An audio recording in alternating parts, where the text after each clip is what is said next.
नमस्कार सभी को। दोस्तों, आज हम साइकोलॉजी का एक टॉपिक लेके आए हैं, व्यक्तित्व। और आज हम इस वीडियो में व्यक्तित्व के प्रकार पढ़ने वाले हैं। व्यक्तित्व के जो प्रकार हैं वो पढ़ने वाले हैं। बहुत से बच्चे ऐसे हैं जिनको व्यक्तित्व के प्रकार याद नहीं रहते। तो आज हम जो व्यक्तित्व के प्रकार पढ़ेंगे वो एक ट्रिक के माध्यम से पढ़ेंगे। और ट्रिक भी ऐसी होगी जो आपको ज़्यादा रटने की आवश्यकता नहीं है, बिल्कुल सरल सी ट्रिक होगी। और व्यक्तित्व ये जो टॉपिक है ये बहुत ही महत्वपूर्ण टॉपिक है। फर्स्ट ग्रेड, सेकंड ग्रेड और रीट के लिए बहुत ही महत्वपूर्ण टॉपिक है। तो चलिए हम शुरू करते हैं आज का जो हमारा टॉपिक है, व्यक्तित्व।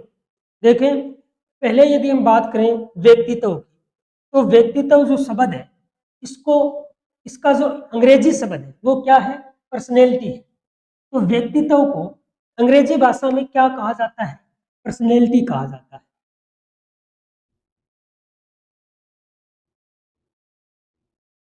अंग्रेजी भाषा में क्या कहा जाता है? अभी पर्सनैलिटी कहा जाता है। कौन सी भाषा में? अंग्रेजी भाषा में। और इसी अंग्रेजी शब्द का जो हिंदी अर्थ है वो क्या है? व्यक्तित्व है। यदि हम इस पर्सनैलिटी शब्द की बात करें तो ये जो पर्सनैलिटी शब्द है ये लैटिन भाषा के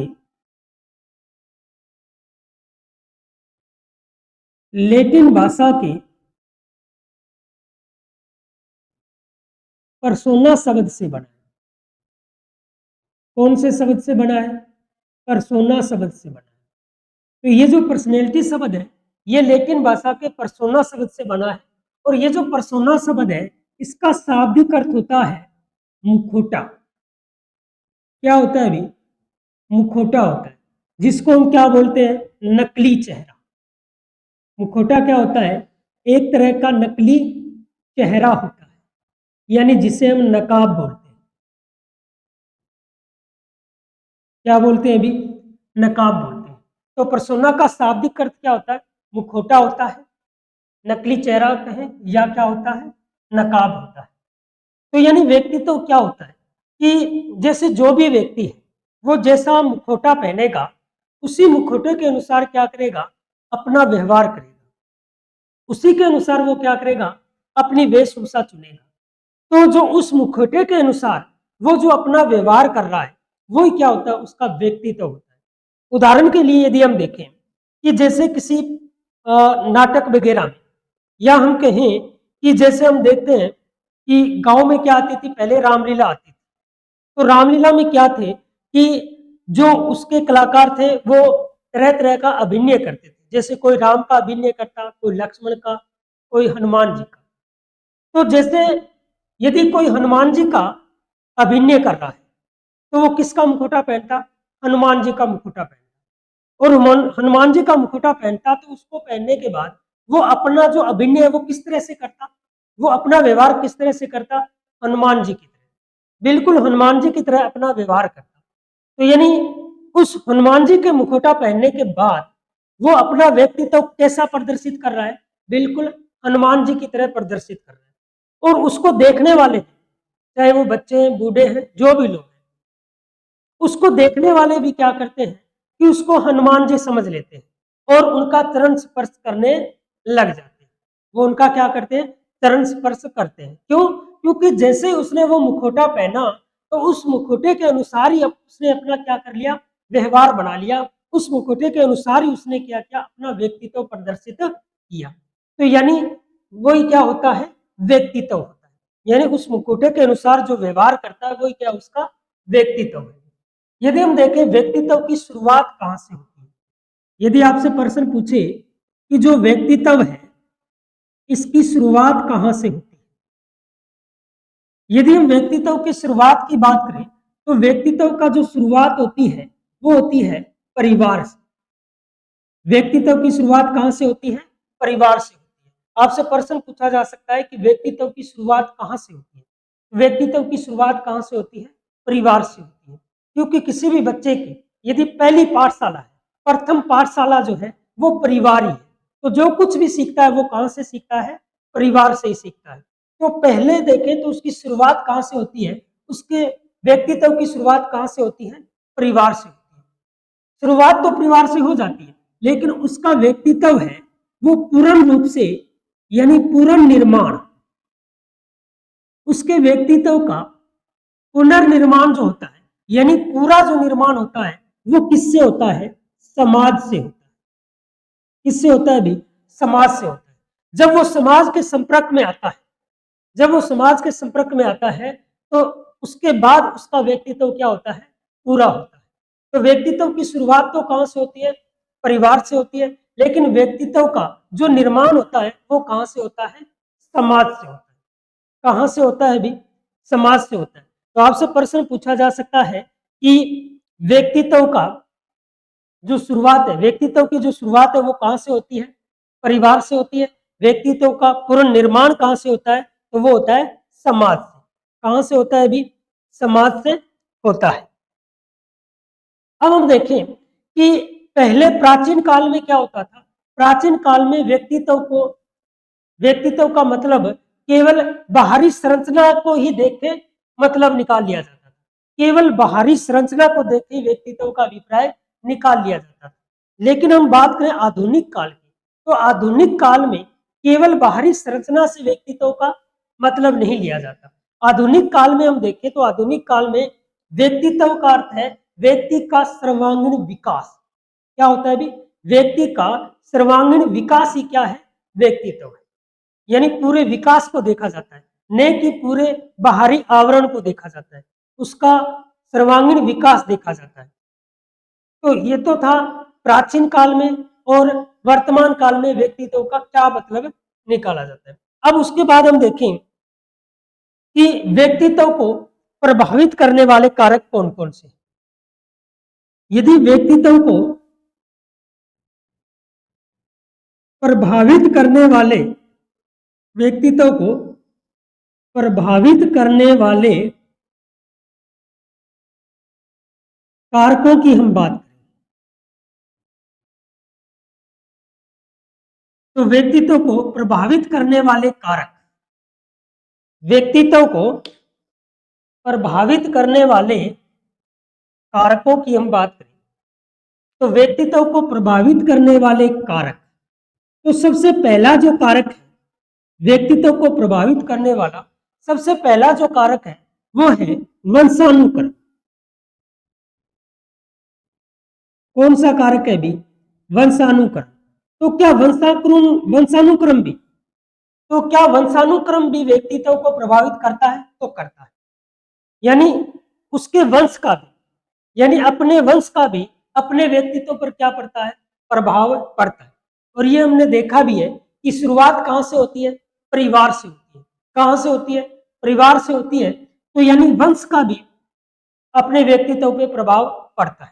और वैसे एक हम कहावत भी देख सुनते हैं, बहुत बार हमने कहावत सुनी है कि चूहे को जामेड़ो तो बिल्ली खोदेगो, चूहे को जामेड़ो तो बिल्ली खोदेगो। यानी जैसा उसका वंश कार्य कर रहा है उसी के अनुसार वो भी क्या करेगा?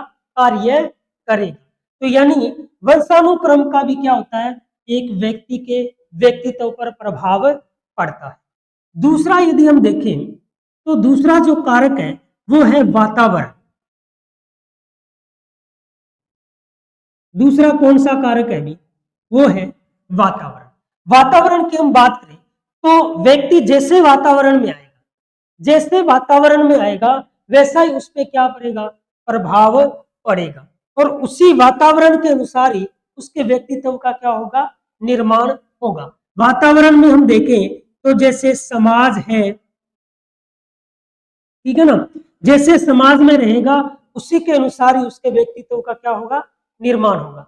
जैसे अच्छे समाज में रहेगा तो अच्छा व्यक्तित्व बनेगा, बुरे समाज में रहेगा तो बुरा व्यक्तित्व यानी खराब व्यक्तित्व बनेगा। यानी एक कहावत है वो देखें तो संगतु शायर तिरे, संगतु शायर तिरे, यानी संगति का तो प्रभाव पड़ेगा।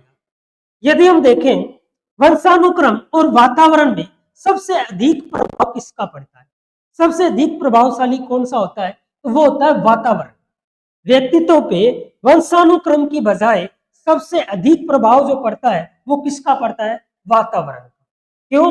क्योंकि वंशानुक्रम में देखें कि किसी के वंश में अच्छे लोग थे तो व्यक्ति तो अच्छा होना चाहिए था, लेकिन यदि उसका वातावरण ऐसे लोगों से है जो क्या है, डकैती करते हैं, चोरी करते हैं, ऐसा वातावरण है, तो उसके साथ रह के वो भी क्या सीख जाएगा, डकैती सीख जाएगा, चोरी करना सीख जाएगा। तो इस तरह से क्या है, उसमें वंशानुक्रम की बजाय किसका प्रभाव ज्यादा हो गया, वातावरण का।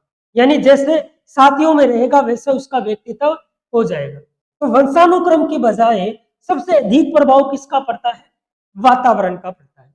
तीसरा यदि हम कारण देखें तो तीसरा जो कारण होता है वो होता है मनोदेहिक। तीसरा कारक कौन सा होता है भी, वो है मनोदेहिक। तो तीसरे कारक की हम बात करें तो वो है मनोदेहिक।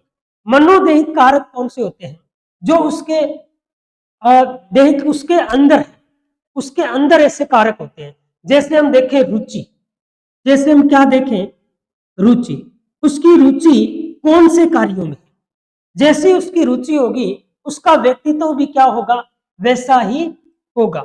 जैसी उसकी रुचि होगी वैसा ही उसका क्या होगा भी, व्यक्तित्व होगा। तो उसकी रुचि कैसी है, उसकी अभिक्षमता कैसी है,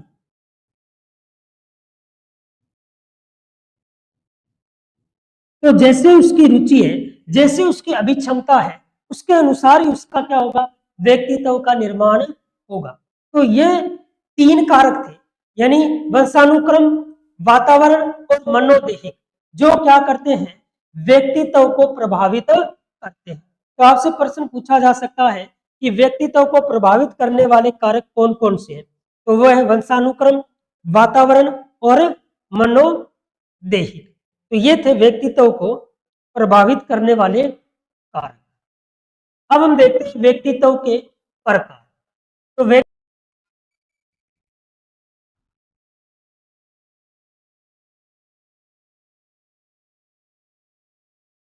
अब हम देखते हैं व्यक्तित्व के प्रकार। क्या देखते हैं भी, व्यक्तित्व के प्रकार, या हम देखते हैं व्यक्तित्व के भेद, या व्यक्तित्व का वर्गीकरण। व्यक्तित्व का वर्गीकरण, तो यदि हम व्यक्तित्व के प्रकार और व्यक्तित्व के वर्गीकरण की बात करें तो सबसे पहले जो हम पढ़ने वाले हैं वो पढ़ने वाले हैं हिपोक्रेट्स का। किसका पढ़ने वाले हैं, तो व्यक्तित्व के प्रकार, भेद या वर्गीकरण। तो व्यक्तित्व के प्रकार, भेद या वर्गीकरण के बारे में हम देखें तो सबसे पहले जो हम पढ़ने वाले हैं वो पढ़ने वाले हैं हिपोक्रेट्स का। किसका पढ़ने वाले हैं भी, हिपोक्रेट्स का। तो एक शरीर शास्त्री था, शरीर शास्त्री थे और उनका नाम था हिपोक्रेट्स।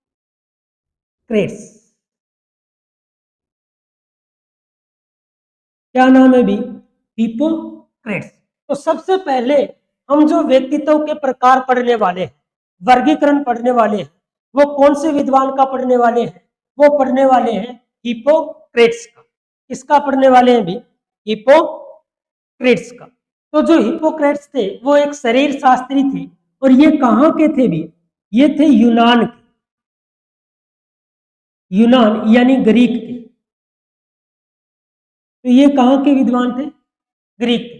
हिपोक्रेट्स ने क्या किया, 400 ईसा पूर्व, कब भी, 400 ईसा पूर्व बीसी, 400 ईसा पूर्व इसने क्या किया कि व्यक्तित्व का वर्गीकरण किया। तो 400 ईसा पूर्व में व्यक्तित्व का वर्गीकरण किया, व्यक्तित्व का वर्गीकरण किया। और ये जो वर्गीकरण किया, ये इनकी एक पुस्तक थी, पुस्तक का नाम पूछा जा सकता है, उनकी पुस्तक थी और पुस्तक का नाम था नेचर ऑफ मैन, यानी नेचर ऑफ मैन। तो कौन सी पुस्तक थी भी? Nature of man. तो 400 ईसा पूर्व हिपोक्रेट्स ने क्या किया? 400 ईसा पूर्व में व्यक्तित्व का वर्गीकरण किया था। किसका वर्गीकरण किया था भी? व्यक्तित्व का वर्गीकरण किया था। और कौन सी पुस्तक में किया था? तो वो पुस्तक थी नेचर ऑफ मैन। कौन सी पुस्तक थी भी? Nature of man. इस पुस्तक में हिपोक्रेट्स ने क्या किया? व्यक्तित्व का वर्गीकरण किया। और ये जो व्यक्तित्व का वर्गीकरण किया, उसका आधार कौन सा था? किस आधार पे किया? यदि उनका आधार देखें तो वो था रक्त। क्या था भी? रक्त। रक्त कहें या हम कहें द्रव्य के आधार पर। किसके आधार पे भी? द्रव्य के आधार पर। तो इनका जो आधार था वो कौन सा था? रक्त या द्रव्य। तो आपसे प्रश्न पूछा जा सकता है कि हिपोक्रेट्स ने ये जो व्यक्तित्व का प्रकार बताए, ये जो व्यक्तित्व के भेद या प्रकार बताए, इनका आधार क्या था? तो इनका आधार था रक्त या हम कहें द्रव्य, शरीर द्रव्य थे। तो शरीर द्रव्य के आधार पर, किसके आधार पे भी? शरीर द्रव्य के आधार पे इन्होंने व्यक्तित्व का प्रकार बताया। इन्होंने कितने प्रकार बताए? 4 प्रकार बताए। तो हिपोक्रेट्स ने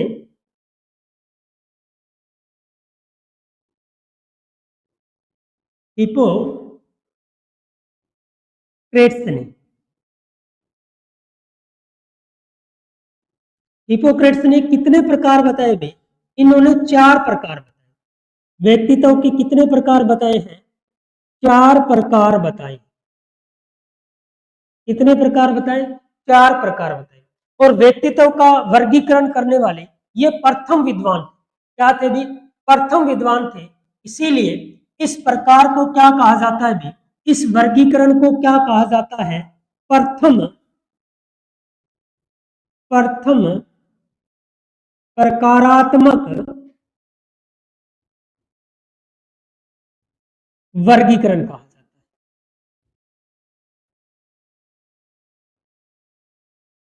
इसे क्या कहा जाता है भी?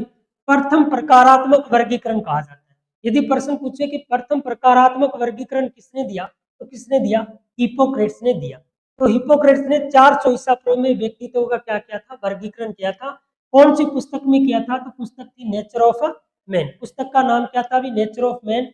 और इस वर्गीकरण का आधार क्या था? तो आधार था रक्त यानी रुधिर या हम कहें द्रव्य, शरीर द्रव्य था। तो शरीर का द्रव्य क्या है?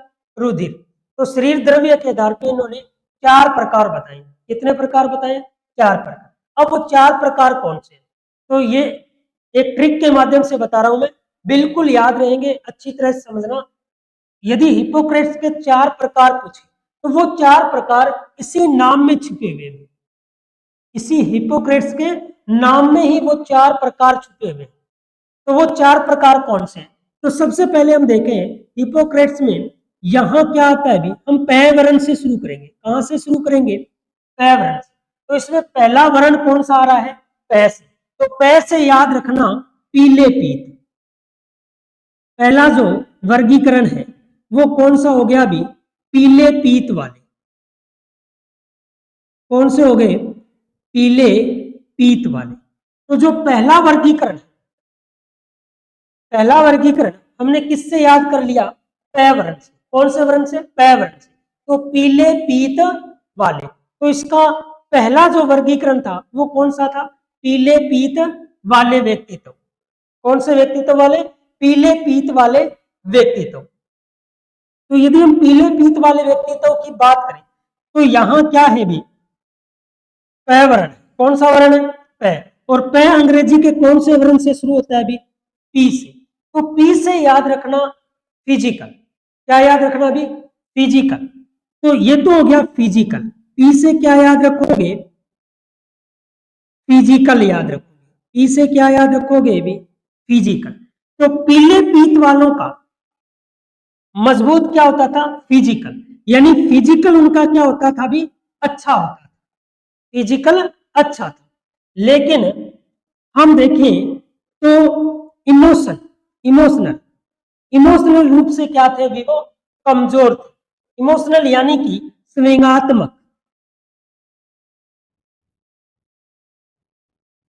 तो संवेगात्मक रूप से क्या थे भी, ये कमजोर होते थे। संवेगात्मक इनका मजबूत नहीं था। तो संवेगात्मक रूप से ये क्या होते थे, कमजोर होते थे। तो देखो पीले पीत वाले, पीले पीत वाले पी से यानी फिजिकल, तो इनका फिजिकल तो क्या होता था, मजबूत, लेकिन संवेगात्मक क्या था, कमजोर था। यानी संवेगात्मक जो है, संवेगात्मक जो है यानी इनके जो संवेग जो है वो इनके फिजिकल पर क्या पड़ जाते थे, भारी पड़ जाते थे। यानी संवेग इनके नियंत्रण में नहीं था, ये भावनाओं में बह जाते थे, भावनाओं में बह जाते हैं। यानी पीले पीत वाले क्या होते हैं, ये संवेगों के नियंत्रण, संवेगों को नियंत्रण में नहीं रख सकते भी, इसको संवेगों को नियंत्रण में नहीं रख सकते। फिजिकल इनका अच्छा होता है, लेकिन संवेगात्मक जो होता है वो इनके नियंत्रण में नहीं होता। यानी इनके संवेग इनके फिजिकल पर क्या हो जाते हैं, भारी हो जाते हैं। संवेग की यदि हम बात करें तो ऐसे जो व्यक्ति होते हैं वो ज्यादा गुस्सैले होते हैं। क्या होते हैं, गुस्सैल व्यक्ति होते हैं, यानी गुस्सा ज्यादा करते हैं, यानी संवेग हावी हो जाता है इन पे, संवेग क्या हो जाता है, हावी हो जाता है, भावना इन पे हावी हो जाती है। तो ये भावनाओं पर नियंत्रण नहीं कर सकते, भावना को काबू में नहीं कर सकते। इस वजह से ये क्या होते हैं, गुस्सैल व्यक्ति होते हैं, यानी ये कोपशील होते हैं। क्या होते हैं भी, ये कोपशील होते हैं। क्या होते हैं, कोपशील होते हैं, ये गुस्सैल होते हैं। इनका यदि स्वभाव स्वभाव देखें, इनके यदि स्वभाव की बात करें तो इनका स्वभाव होता है चिड़चिड़ा, तो ये चिड़चिड़े स्वभाव वाले होते हैं। ये क्या होते हैं, चिड़चिड़े होते हैं। तो इनका स्वभाव जो होता है वो कैसा होता है, चिड़चिड़ा होता है। तो ये चिड़चिड़े स्वभाव वाले होते हैं। तो पहला कौन सा भेद किया हमने, पीले पीत वाले। तो पीले पीत वाला कहां से याद किया हमने, पी से, हिप्पोक्रेट्स जो नाम था उसी से हमने पी से याद किया, पीले पीत वाले। पीले पीत वाले में क्या आता है, पहले पी, पी कौन से होता है, पी वर्ण से, अंग्रेजी के कौन से वर्ण से, पी से। तो यानी इनका फिजिकल क्या होता है, मजबूत। ये फिजिकल रूप से तो सही होते हैं, लेकिन संवेगात्मक रूप से क्या होते हैं, कमजोर होते हैं। संवेग इन पे क्या हो जाता है, हावी हो जाता है। इस वजह से ये क्या होते हैं, गुस्सैल होते हैं, कोपशील होते हैं, और ये क्या होते हैं, चिड़चिड़े रहते हैं। क्या रहते हैं भी, चिड़चिड़े रहते हैं। दूसरा यदि हम भेद देखें, दूसरे भेद की हम बात करें तो यहां क्या आता है अभी, कै। क्या आता है अभी, कै। कै से याद रखना कफ, कैसे याद क्या रखो भी, कफ याद रखना। क्या याद रखोगे, कफ, यानी सलेस्मा। तो कैसे क्या याद रखोगे, कफ पीत वाले, कौन से भी, कफ या श्लेष्मा प्रवृत्ति वाले जो होते हैं। तो ये हो गया कफ या श्लेष्मा प्रवृत्ति वाले, प्रवृत्ति वाले। तो इसको किससे याद किया हमने, कफ, कफ को किससे याद किया, कैसे, यानी हिप्पोक्रेट्स जो नाम है उसी में एक वर्ण आया, और वो कौन सा आया भी, कै वर्ण आया। कौन सा वर्ण आ गया, कै वर्ण आ गया। तो इससे हम याद रखेंगे कफ यानी सलेष्म, कफ या हम कहें सलेष्म। अब ये क्या होता है भी, ये इसका उल्टा होता है। कैसे, कि इसमें ये फिजिकल रूप से तो क्या होते हैं, कमजोर होते हैं, ये फिजिकल रूप से तो कमजोर होते हैं, लेकिन संवेगात्मक रूप से ये क्या होते हैं भी, मजबूत होते हैं। संवेगात्मक रूप से ये क्या होते हैं, मजबूत होते हैं, लेकिन फिजिकल रूप से ये क्या होते हैं, कमजोर होते हैं। फिजिकल रूप से ये क्या होते हैं भी, कमजोर होते हैं। यानी ऐसे व्यक्ति क्या होते हैं, विरक्त होते हैं। ऐसे व्यक्ति देखें तो जो क्या होते हैं, विरक्त होते हैं, यानी भाव शून्य होते हैं। ये क्या होते हैं भी, भाव शून्य होते हैं। ऐसे व्यक्ति क्या होते हैं, विरक्त होते हैं, भाव शून्य होते हैं, भाव शून्य होते हैं, यानी निष्क्रिय होते हैं। ये क्या होते हैं भी, निष्क्रिय होते हैं। क्या होते हैं ये, निष्क्रिय होते हैं। तो दूसरा हमने कौन सा क्या, कफ श्लेष्मा प्रवृत्ति वाले, कौन से, कफ या श्लेष्मा प्रवृत्ति वाले। तो कफ या श्लेष्मा प्रवृत्ति वाले कौन से व्यक्ति होते हैं भी, ये वो व्यक्ति होते हैं कफ या श्लेष्मा प्रवृत्ति वाले। इसको थोड़ा सा से लिखते हैं, तो कफ या श्लेष्मा प्रवृत्ति वाले ये नाम होते हैं। तो कफ या श्लेष्मा प्रवृत्ति वाले व्यक्ति कौन से होते हैं, तो ये व्यक्ति वो होते हैं जो विरक्त होते हैं, भाव शून्य होते हैं और क्या होते हैं, निष्क्रिय होते हैं। क्या होते हैं भी, निष्क्रिय होते हैं। अब हम देखते हैं तीसरा प्रकार, कौन सा प्रकार देखते हैं भी, तीसरा भी हम किससे याद करेंगे, इसी कैस से। कैस हमें दो याद रखने हैं, कौन से याद रखने हैं, दो, कफ और काले पीत वाले, कफ और काले पीत वाले। तो देखो पह से तो हमने क्या, पीले पीत वाले, कैसे हमने क्या, कफ या श्लेष्मा, और उसके बाद में दूसरे कैसे हमें दो शब्द याद रखने हैं, और कैसे हम क्या याद रखेंगे, काले पीत वाले, काले पीत वाले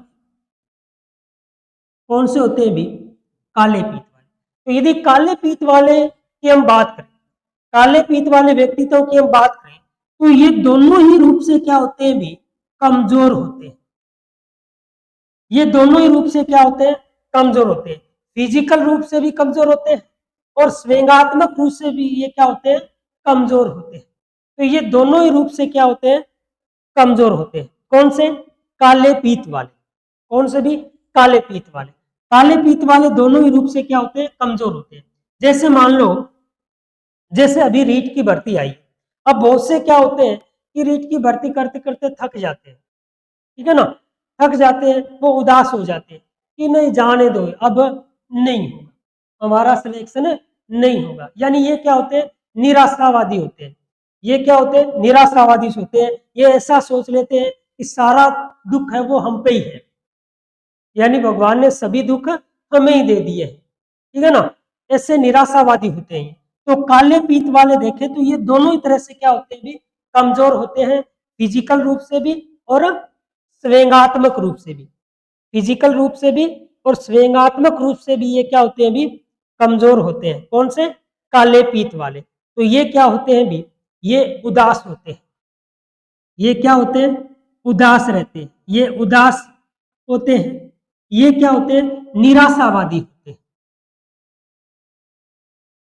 निराशावादी होते हैं। ये क्या होते हैं, निराशावादी होते हैं, यानी ये मंदित होते हैं। क्या होते हैं, मंदित होते हैं। ये कुंठित हो जाते हैं। क्या हो जाते हैं, कुंठित हो जाते हैं। कुंठित व्यक्ति जो होते हैं वो क्या होते हैं, काले पीत वाले। कौन से होते हैं भी, काले पीत वाले। चौथा यदि हम याद करें तो चौथा हम देखें तो कै के पैर में ये क्या है भी, रह। कै के पैर में ये क्या है, रह। तो रह से याद रखना रुधिर, रह से क्या याद रखना, रक्त या रुधिर याद रखना। क्या याद रखोगे, रक्त या रुधिर। तो रह से हम देखें तो वो हो गया रुधिर प्रवृत्ति वाले, रुधिर प्रवृत्ति वाले। तो रह से याद रखना रुधिर प्रवृत्ति वाले। अब देखो जो रुधिर प्रवृत्ति वाले हैं ये क्या होते हैं, ये फिजिकल रूप से भी सही होते हैं और स्वयंगात्मक रूप से भी क्या होते हैं, सही होते हैं। ये दोनों रूप से सही होते हैं। ये अपने स्वयंगों पर भी नियंत्रण रखते हैं और फिजिकल भी क्या होता है इनका, बिल्कुल सही होता है। तो जिनका फिजिकल सही हो और जिनका स्वयंगात्मक रूप भी अच्छा हो, तो इस वजह से वो क्या होते हैं, हमेशा प्रसन्न रहते हैं। हमेशा क्या रहते हैं भी, ऐसे व्यक्ति हमेशा प्रसन्नचित रहते हैं, हमेशा खुश मिजाज रहते हैं और क्या होते हैं, ये आशावादी होते हैं। क्या होते हैं, ये आशावादी होते हैं, हमेशा कुछ कर गुजरने वाले होते हैं। ये प्रसन्नचित होते हैं, ये आशावादी होते हैं। तो रुधिर प्रवृत्ति वाले जो व्यक्ति होते हैं ये दोनों ही रूप से, फिजिकल और स्वयंगात्मक रूप, दोनों ही रूप से क्या होते हैं, अच्छे होते हैं। तो ये पर्सन होते हैं, ये क्या होते हैं, आशावादी होते हैं, खुश मिजाज होते हैं, हमेशा खुश रहने वाले होते हैं। तो ये क्या होते हैं, खुश मिजाज होते हैं, ये खुश मिजाज होते हैं। तो ये 4 प्रकार थे। हिपोक्रेट्स ने कितने प्रकार दिए हैं, तो हिपोक्रेट्स ने व्यक्तित्व के ये 4 प्रकार बताए हैं। कितने प्रकार बताए हैं अभी, 4 प्रकार बताए।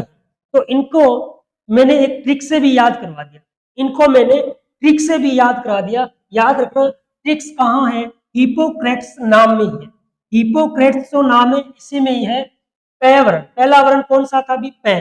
पै से याद रखना पीले पीत वाले, पै से क्या याद रखना, पीले पीत वाले। और पीले पीत वाले में क्या होता है अभी, पीले पीत वाले में फिजिकल क्या होता है, सही होता है। फिजिकल रूप से क्या होते हैं, वो सही होते हैं, लेकिन स्वयंगात्मक रूप से क्या होते हैं, वो कमजोर होते हैं। फिर उसके बाद में कैसे हमने 2 नाम याद किए, कैसे कौन से, कफ और काले पीत वाले। तो कफ वाले में क्या था, फिजिकल वाला तो क्या था, कमजोर, फिजिकल तो क्या था, कमजोर, लेकिन स्वयंगात्मक रूप से क्या थे भी, मजबूत थे, अच्छे थे।